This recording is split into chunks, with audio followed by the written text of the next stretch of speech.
Donc comment est-ce qu'on va faire pour sortir de ça? Eh bien, on va faire de l'approche directe. C'est ce que j'essaye de transmettre donc, aux jeunes et c'est vraiment mon job dans mon entreprise, donc qu'on fait quotidiennement pour aider les chefs d'entreprise ou les sociétés à se développer. C'est on va voir directement donc les chefs d'entreprise. Alors, pourquoi j'ai mis cette photo? Parce que c'est une fille, vous voyez, qui est toute contente et rayonne parce qu'elle a son VIE, son volontariat international en entreprise, pour Shanghai. Alors, le VIE, c'est un cas très intéressant. Parce que théoriquement, vous pouvez tous candidater, si vous avez moins de 29 ans, et que vous êtes de nationalité européenne, pour obtenir un VIE. Il y a un site qui s'appelle CiviWeb dans lequel vous allez trouver des offres. Mais je vous annonce que sur ce site, qui centralise les offres de VIE, vous en avez à peu près 1500 par an. 1500. Alors vous allez me dire, est-ce que c'est beaucoup ou pas beaucoup? Alors déjà, le nombre de départs annuels, c'est autour de 4500, 5000. C'est même... Ça, c'est le nombre de départs par an. Donc, vous vous dites, mais où est la différence? La différence, c'est comme le mariage. Il n'y a pas, la plupart d'entre vous vont rencontrer leur conjoint par hasard, entre guillemets. C'est les chemins de la vie qui vont faire que vous allez construire un projet avec l'autre.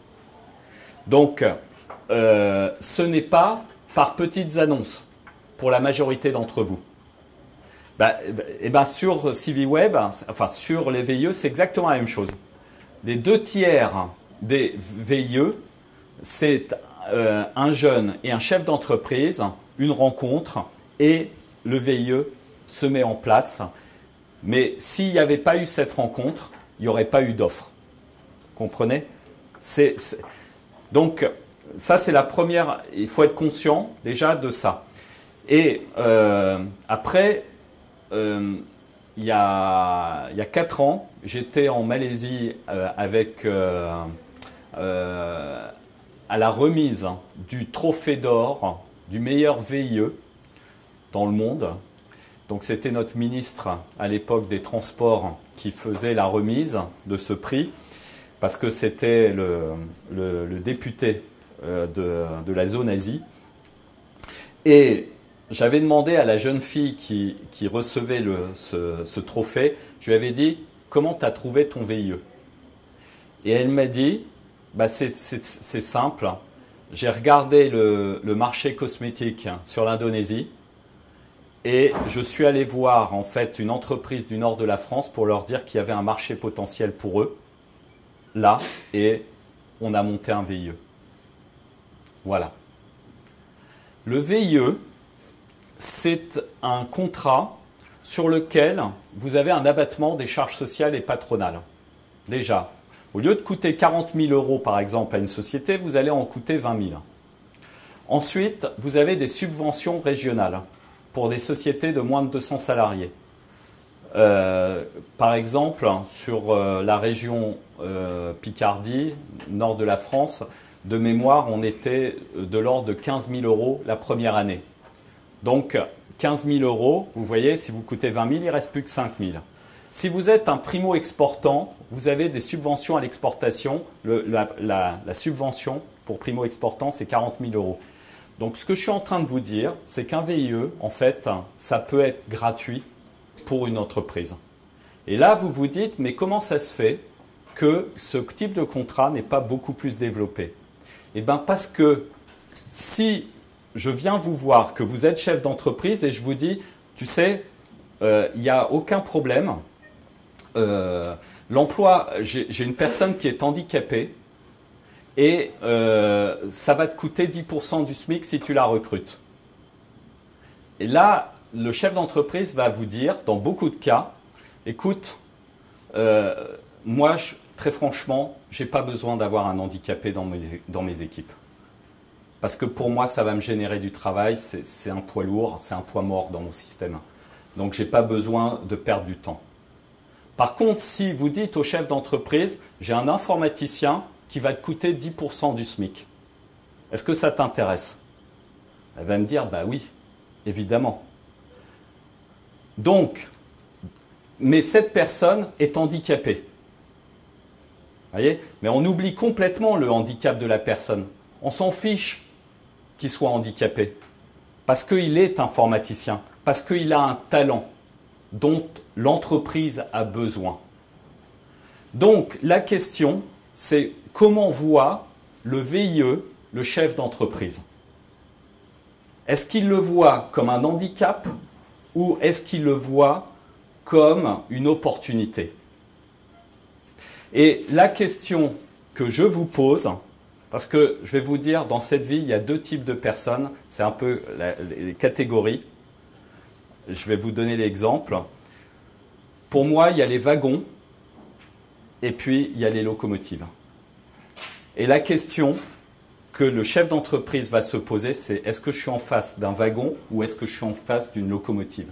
Mais généralement, les gens qui veulent partir en VIE, j'ai l'impression que je vais plutôt avoir des wagons. Ça va me demander du temps. Il va falloir que je m'en occupe. Je ne sais pas ce qu'ils vont faire, je vais avoir des problèmes. Donc, tant que je n'ai pas vu en face de moi une locomotive, eh ben, je ne vais rien faire, je ne vais pas bouger. C'est le jour où je vais voir une locomotive en face de moi que je vais faire quelque chose. Alors, je vous donne un exemple très concret de ce qui différencie une locomotive d'un wagon. Entretien téléphonique avec un jeune. Le jeune me dit « Je suis en train de chercher du boulot à Londres. J'ai trouvé une entreprise française qui est intéressée par mon profil, mais j'ai discuté avec le chef d'entreprise et le chef d'entreprise m'a dit que le VIE, administrativement, c'était très compliqué. » Ça, c'est la semaine dernière, vous voyez, au téléphone. Et je lui dis, qu'est-ce qu'une locomotive répond dans ce cas-là au chef d'entreprise? Et je vous pose cette question. C'est quoi la réponse qu'on donne au chef d'entreprise quand le chef d'entreprise vous dit ça? Bah lui, il était sec. Il m'a dit, je ne sais pas. Ben moi, je vous la donne, la réponse de la locomotive. Et elle est immédiate. C'est lui dire, monsieur, il n'y a pas de problème, je m'en occupe. La partie administrative, je m'en occupe. Et là, si vous avez ce genre de réponse, ben le gars, il va y aller. Et vous aurez le job. Donc, c'est ça le frein. Parce que financièrement, il n'y a pas de problème. Vous vous rendez compte? Donc, ça suppose d'aller voir des chefs d'entreprise et de leur monter le projet. Et là, ça va marcher. Alors, pour partir, vous avez quand même des aides, des supports. Là, je vous ai mis la photo d'un monsieur qui pour moi est un très très grand monsieur de notre histoire. Est-ce que vous connaissez ce monsieur? Donc, il s'appelle Maurice Schumann. Il était le porte-parole de la France libre pendant la Seconde Guerre mondiale. Il a été ministre des Affaires étrangères du général de Gaulle. On dit que c'est un des pères de l'Union européenne. C'est ce type d'homme qui a pensé la réconciliation franco-allemande. Et Maurice Schumann, il a été président de l'Union des Français de l'étranger. L'Union des Français de l'étranger, c'est finalement, aujourd'hui, bon, ça donne corps, si vous voulez, à une réalité qui est la France de l'étranger, la diaspora française de l'étranger. Quand vous regardez les Chinois en 1978, ils étaient complètement laminés, ils sortaient de la révolution culturelle. La Chine était dans un état absolument déplorable. Deng Xiaoping, quand il est arrivé au pouvoir, il s'est dit, il faut changer ça. Et on a commencé à créer les conditions économiques du développement. Donc il a créé des zones spéciales de développement économique à proximité des côtes en disant aux investisseurs étrangers, venez vous installer là. Moi, je vous donne les conditions fiscales favorables pour que vous puissiez opérer. Vous allez trouver de la main-d'œuvre pas chère. Et la logistique, c'est très simple, c'est la mer. Vous pouvez utiliser la mer. Donc vous n'êtes pas dépendant de la logistique chinoise. Donc c'était la stratégie de faire le développement le long des côtes. Et qui a investi? Qui a mis de l'argent? Si vous regardez les chiffres, c'est la diaspora chinoise. C'est elle qui a massivement investi sur la Chine. On parle des investissements étrangers, mais quand vous regardez ces investissements étrangers, certes, il y a des investissements de beaucoup de pays, mais si vous vous focalisez, vous allez vous rendre compte que les Chinois de l'étranger, la diaspora chinoise a eu un rôle tout à fait majeur dans le développement économique. Eh bien, aujourd'hui, il y a une diaspora française. Il y a à peu près, on estime, 3 500 000 Français qui sont à l'étranger. Moi, ma femme est étrangère. Il y a une diaspora de son pays également. Chaque nation a des diasporas à l'étranger. La diaspora philippine, la diaspora juive, la diaspora libanaise. Vous voyez, vous avez des diasporas. Ces diasporas sont une aide énorme si vous savez utiliser la communauté linguistique, la communauté culturelle, c'est très fort. Moi, je l'ai redécouvert vraiment il y a quelques années.